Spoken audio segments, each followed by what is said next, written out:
అంటే spin bowling డిపార్ట్మెంట్కి వచ్చేటప్పటికి కుల్దీప్ని సెలెక్ట్ చేశారు. సో ఆ కుల్దీప్ ఆ ఎఫెక్టివ్నెస్ అనేది దుబాయ్ పిచెస్ మీద ఎలా ఉండబోతుంది అనుకోవచ్చు? కుల్దీప్ అతను కనుక ఫిట్గా ఉంటే అద్భుతమైన బాల్. మొన్ననే నవంబర్లో అనుకుంటా హెర్నియా ఆపరేషన్ అయింది అతనికి. దాని నుంచి కోలుకొని ఇప్పుడు ఇంతవరకు అయితే ఎలాంటి మ్యాచెస్ ఆడలేదు అతను. ఈవెన్ T20s కూడా అతను సెలెక్ట్ చేసినట్టు లేదు. సో అతన్ని ఫిట్నెస్ ఇప్పుడు ప్రాబ్లం అదే అనిపిస్తుంది. ఏంటంటే వీఆర్ హ్యావింగ్ 2-3 బౌలర్స్ పెద్దగా మ్యాచ్ ఫిట్నెస్ లేదు. వాళ్ళు ఇంజరీ కన్సర్న్స్ ఉన్నాయి. కుల్దీప్ కానీ, షమీక్ కానీ, బుమ్రా కానీ, అదొక్కటే కొంచెం ఇబ్బంది.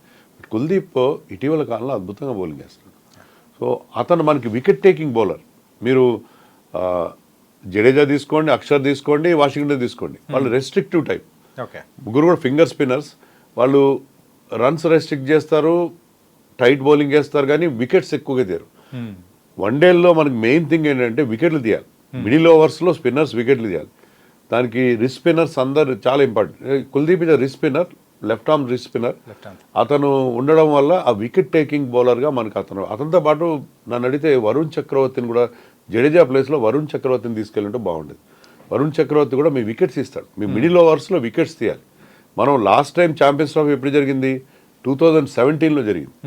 ఫైనల్ ఆడేమో మన పాకిస్తాన్ విరుద్ధంగా. ఫకర్ జమాన్ సెంచరీ చేశాడు. అప్పుడు వచ్చిన మనకు ప్రాబ్లం ఏంటంటే మన మిడిల్ ఓవర్స్లో అశ్విన్, జడేజా ఇద్దరు కలిసి ఒకటో ఎన్నో వికెట్ తీశారు, బౌలర్ రన్స్ ఇచ్చేసారు. మిడిల్ ఓవర్స్లో వికెట్స్ రాలేదు. దానివల్ల ఆ ఫైనల్ మనం ఓడిపోయాం. అప్పటి నుంచి ఇండియన్ టీం థింకింగ్ కంప్లీట్గా మారిపోయి వాళ్ళిద్దరిని పక్కన పెట్టేసి wrist spinners Kuldeep Chahal combination తీసుకొచ్చాం.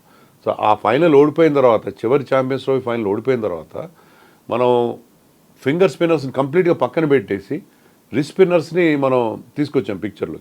కుల్చా కాంబినేషన్ మనం మంచి సక్సెస్ ఇచ్చింది.